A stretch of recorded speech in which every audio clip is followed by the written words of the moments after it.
Welcome back to Book Break. My two favourite things in the world are books and food. So in this video I wanted to combine them both and talk about books that celebrate food.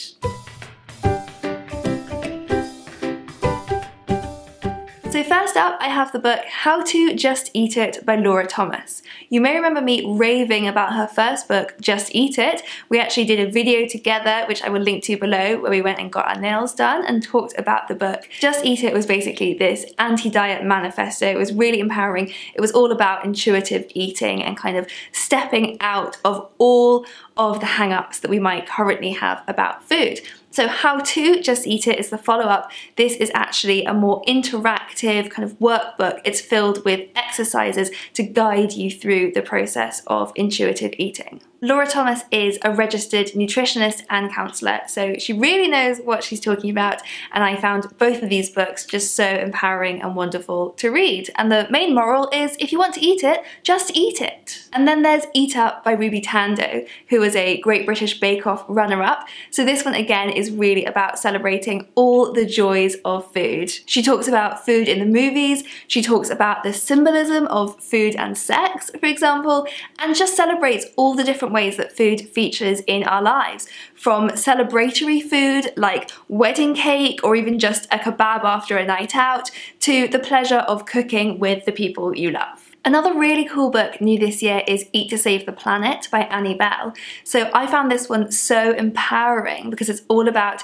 eating as an actual act of positive change. So all the recipes in this book are designed around the Planetary Health Guide, which was put together by scientists. So they're all completely delicious recipes and also good for the environment at the same time. There's loads of veggie and vegan recipes in there, but you will also find recipes with fish and meat, so it's really accessible for anyone to do. You can eat and be a superhero at the same time. Food for Thought is a really gorgeous collection of classic food writing edited by Annie Gray. So people have been writing about food since ancient times. So collected in this book, you get to read about everything from lavish feasts to street food. It's got loads of intriguing recipes you might want to try out and cooking advice, satires of Victorian etiquette, even advice for how to find food on a desert island. It's a really lovely range of writing, and even just looking at that cover makes me hungry.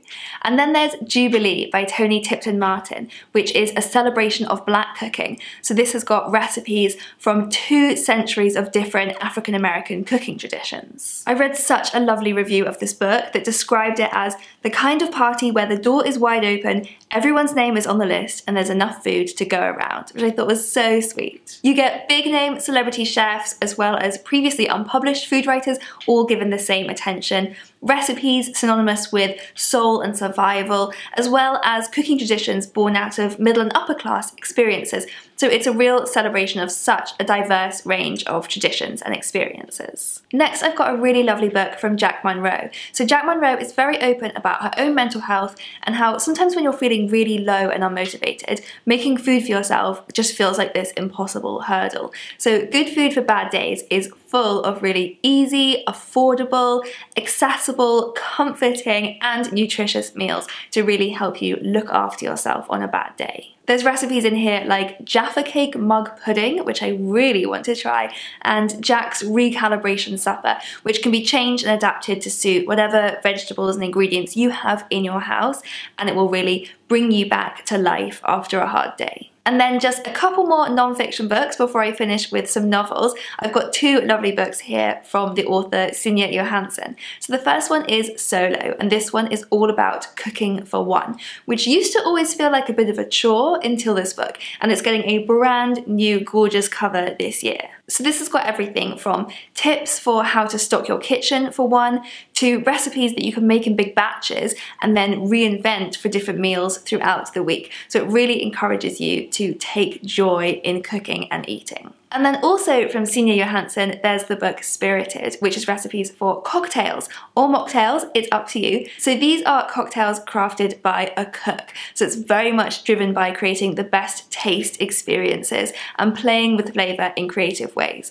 And you'll find cupboard cocktails in here made from ingredients you might already have in your kitchen to more ambitious cocktail recipes for special occasions. And it's really all about celebrating the experience of having a drink. And then finally, for some fiction that celebrates food, Pride, Prejudice and Other Flavours by Sonali Dev is a gender-swapped Pride and Prejudice retelling where the Lizzie Bennet character is now a chef called DJ and the Mr. Darcy character is now a neurosurgeon called Trisha. This is actually the start of a whole series of Jane Austen retellings centred around this one Indian-American family. It goes on to Recipe for Persuasion and Incense and Sensibility so far, but starting with this one, it is perfect for Jane Austen fans, but also has enough of its own unique story to work as a standalone if you haven't read the original, and it's just packed full of delicious descriptions of the food that DJ whips up. Like Water for Chocolate by Laura Esquivel is about a Mexican family and the youngest daughter who isn't allowed to get married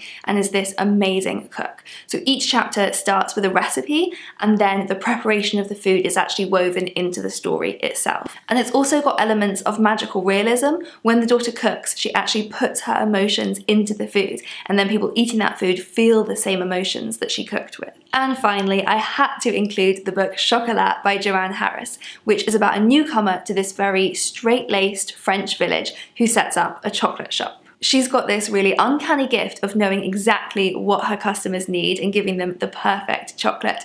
And it really just brings this whole village to life. They just give in to temptation and happiness.